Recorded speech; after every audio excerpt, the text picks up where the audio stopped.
One of the things that people are very much confused by in the modern world is what archaic people meant by gods.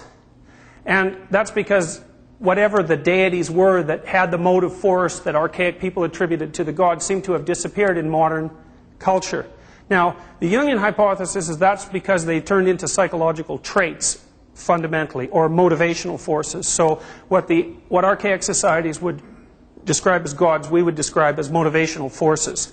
So, for example, Venus is a goddess, the goddess of love, and we would associate her power with love and sex, fundamentally.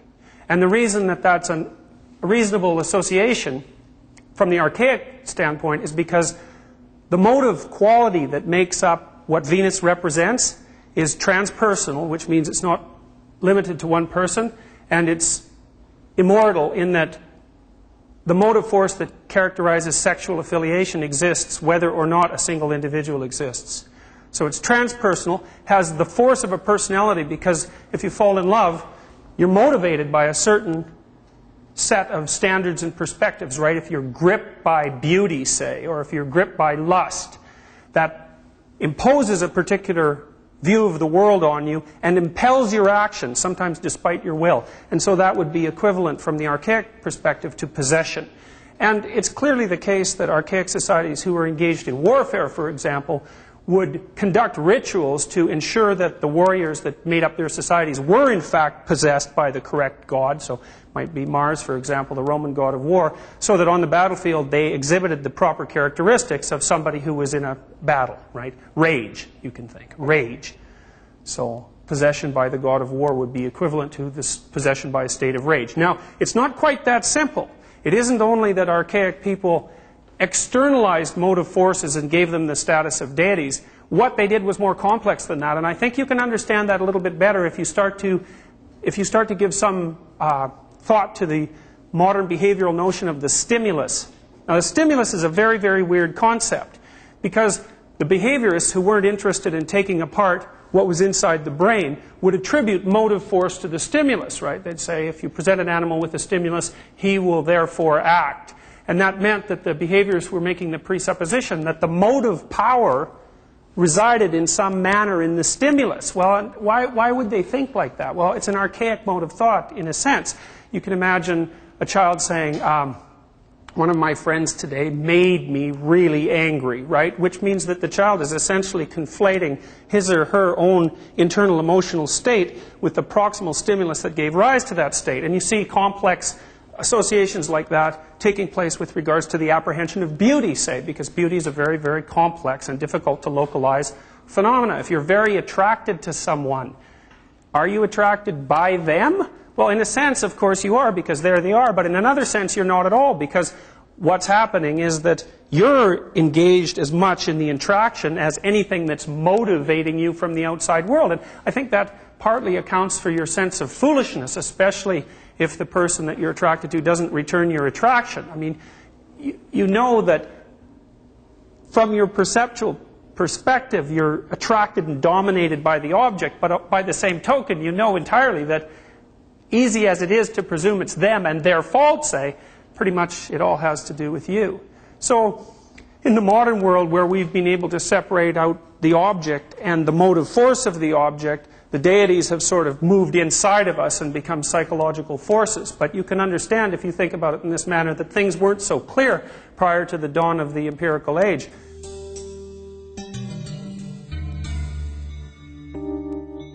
That gives you a little bit of background with regards to what the notion of deity meant to archaic societies who still utilize those notions as explanatory terms. Okay, so we know that if you're caught up in one of these little world games, that you may be motivated by something very, very fundamental, right? A tendency that transcends you, the tendency to propagate yourself, say Freud's fundamental motivational level, sexual affiliation, or the tendency to maintain yourself. Those, you could say, are the fundamental gods of existence, the fundamental driving forces, and it's the interaction of those two forces over great periods of time that produce the great diversity of life and human life that we see before us. And each of those fundamental, most fundamental of gods have their differentiated minions, so to speak, so that while engaged in the meta goal of self-preservation, you act out plots of hunger and plots of thirst, and you move from cold to hot or from hot to cold, depending on your particular, on the particular temperature of your surroundings. Or with regards to self-propagation, you're attracted to people or repelled by them for reasons that are frequently absolutely beyond your comprehension, by the way. So I just found out this week, and this is absolutely staggering, I think, that if you run an experiment on a group of women and you track their menstrual cycle, and then you give them T-shirts that men have worn to smell, that women who are ovulating like the smell of symmetrical men better than asymmetrical men. So, and that's partly because symmetrical men are probably more healthy, but this is a good example of how the motive forces that configure your world are dependent on instinctual forces that are not only beyond your consciousness, but they're beyond even, at the moment, any of our explicit explanations. So another finding that's very similar that I came across recently, turns out that mice will not mate with mice that have Rh blood factors that are likely to produce unfit offspring. The more closely genetically related the Rh factors, the more likely there is to be a catastrophe with regards to offspring. And the mice seem to detect the Rh factor by smell, so recently this was run with women, and it is also the case that women prefer men whose Rh factors are at an optimal distance from them in terms of smell. So this is some example of how these unbelievably archaic systems, because like the olfactory systems are unbelievably archaic, produce alterations in worldview at a level that's massively below consciousness.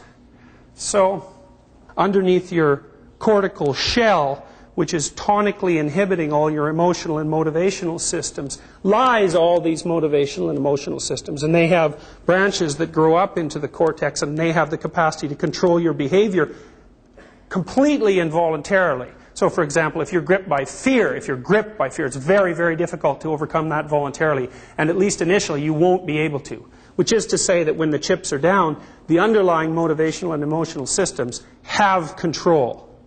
Okay, so then what happens from that perspective? Then what happens when you encounter something you don't understand?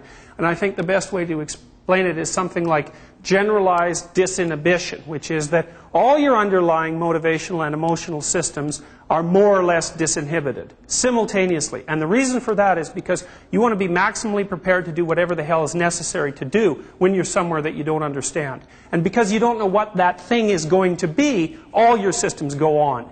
And when psychologists talk about stress, which is an abysmal word, right? It means everything and nothing. When psychologists talk about stress, what they mean is generalized disinhibition of emotion and motivation.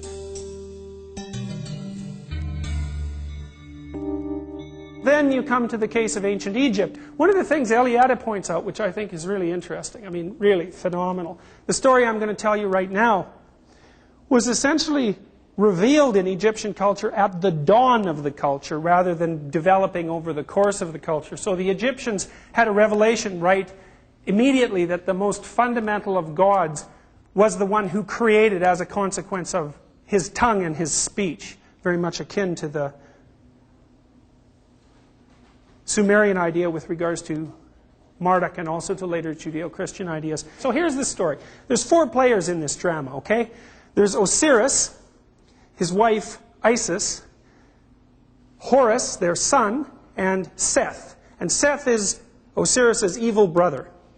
Okay, now Osiris was a remarkable guy.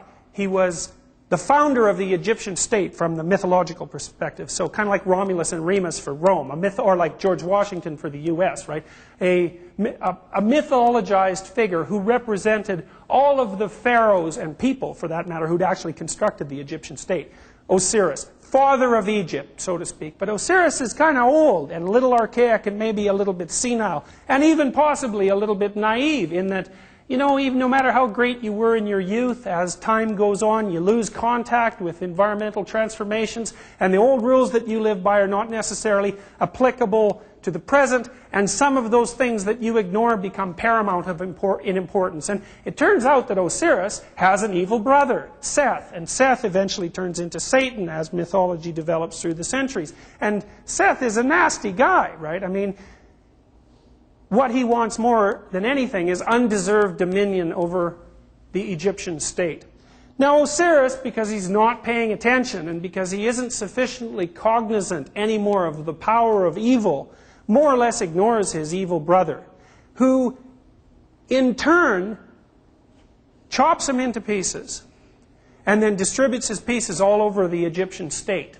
Now, you might say, well, why didn't he just kill him, right? I mean, you'd think chopping him up would kill him, but he's a god. You can't just kill him. The reason in mythology, and you see this in movies as well, where the villain never quite dies, or the hero never quite dies, is because even if you eliminate individual embodiments of what those figures represent, new embodiments manifest themselves virtually immediately. So one of the things mythology is quite clear about is that you never win a final battle with evil. It's a permanent property of the world.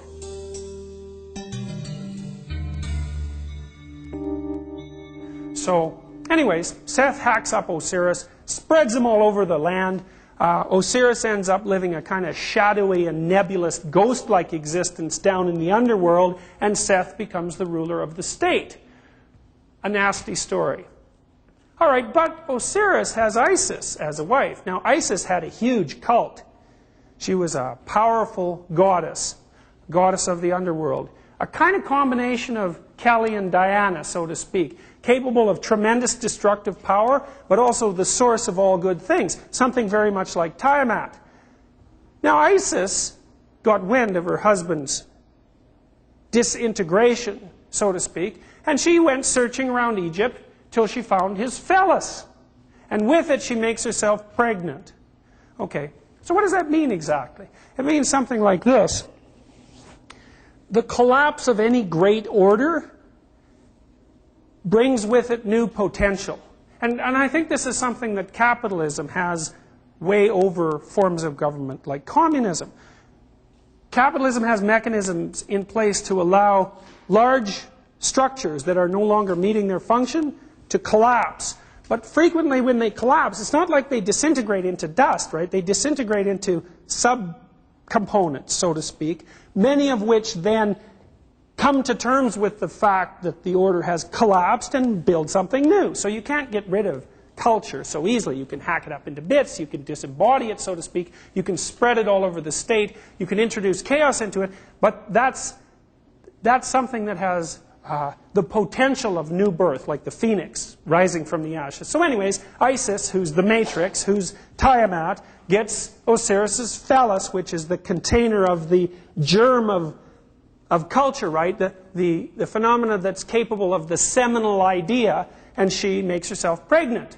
And she gives birth to Horus, who's the long-lost son of the rightful king, right? A very typical mythological motif. Okay, so Horus is alienated from the kingdom, which is another very common mythological motif. You know, like how King Arthur, for example, is raised by commoners. This same story pops up in the story of Christ, for example, because Christ has heavenly parents, but then he also has his kind of ordinary parents, and it's a very common motif. Anyway, so Horus grows up outside of the classical structure of the Egyptian state, which is tilted terribly towards evil because Seth is dominated, because Osiris was too blind to his evil brother to take appropriate defensive actions, and he grows to maturity.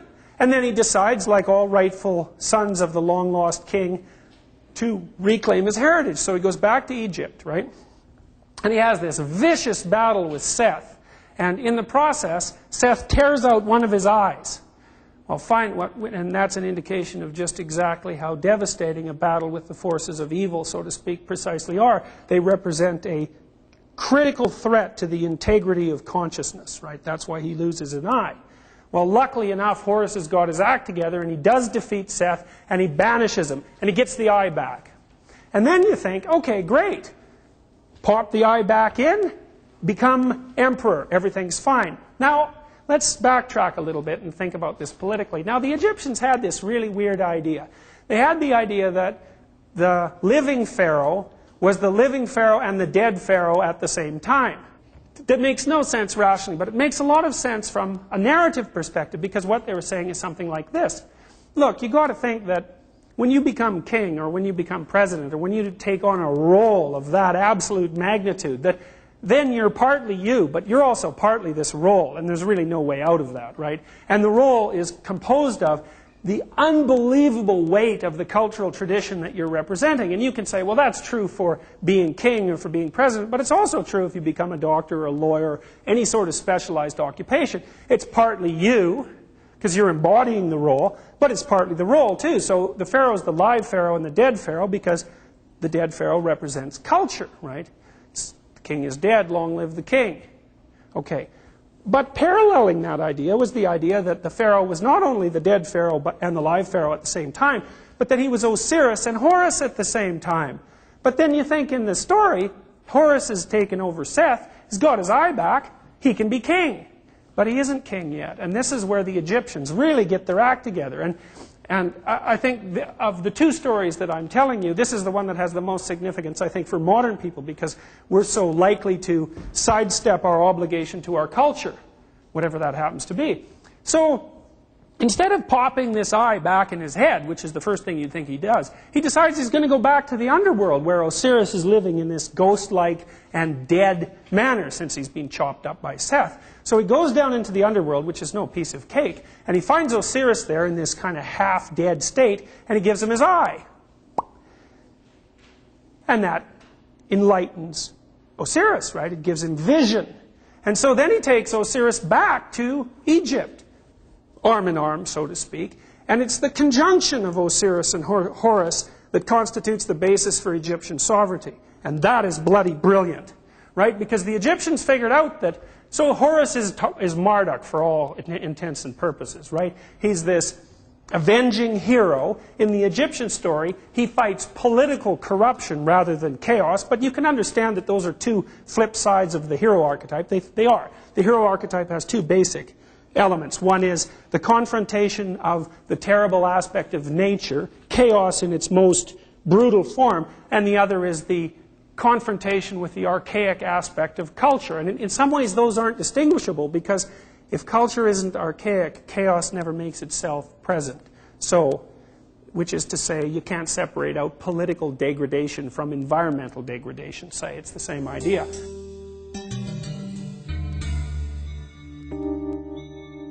So anyways, Horus has this great idea. He needs his father, right? And I told you about the same motif emerging in Pinocchio. We already looked at that, right? Pinocchio doesn't become genuine until he risks his life saving his father. All right, so the same thing is happening in this particular situation.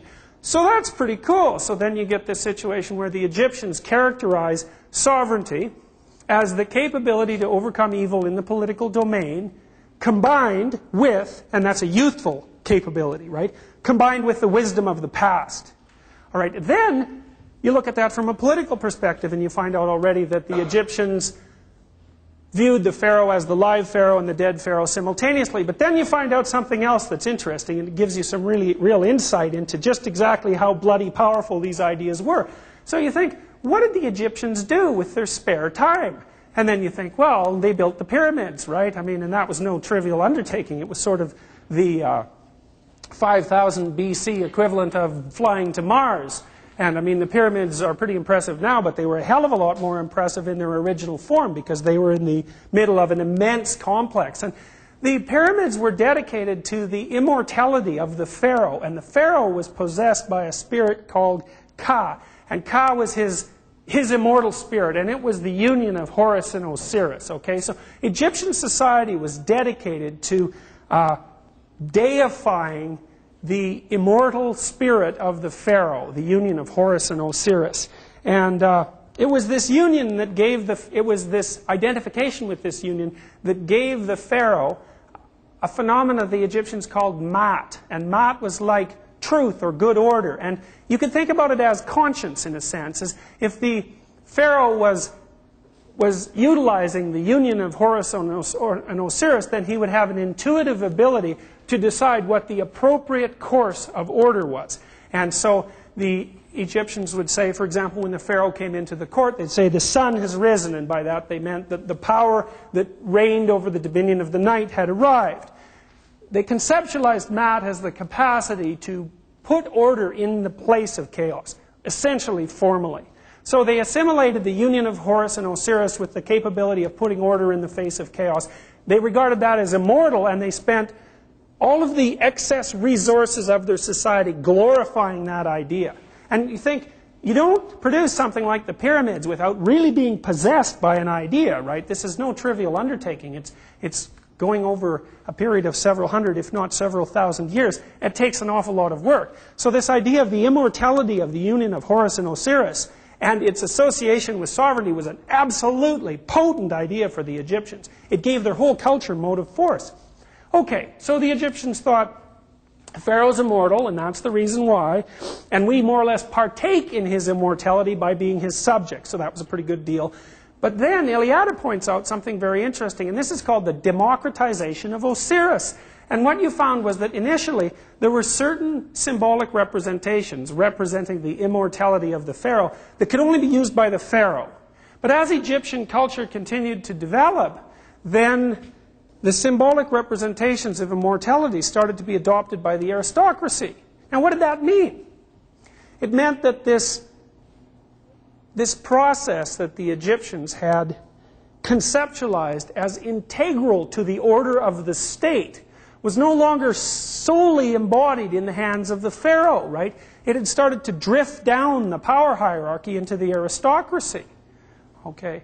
Well, then you think, what happens after that? So by the end of Egyptian society, the aristocrats were characterized by an identity with the union of Horus and Osiris, right? Sovereignty had started to spread itself out. Then you think, what starts to happen with the Greeks, right? The Greeks attribute sovereignty to every male Greek. Barbarians, no. Women, no. But at least all males, right? You get a beginning of a democratic notion there.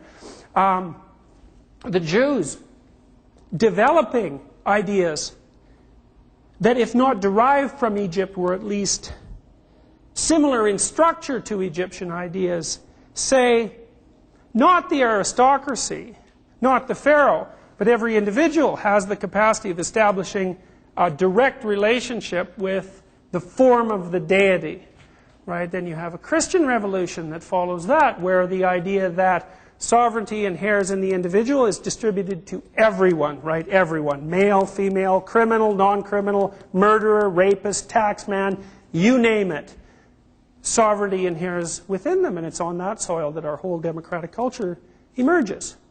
These unbelievably archaic ideas, first acted out, right? First embodied in ritual, first dramatized, then only told as stories, developing more and more coherence over stretches of time of thousands of years, not hundreds of years, but thousands of years, becoming more coherent, becoming more pointed, becoming more relevant with regards to their embodiment, then starting to become understood explicitly and distributed through the entire society.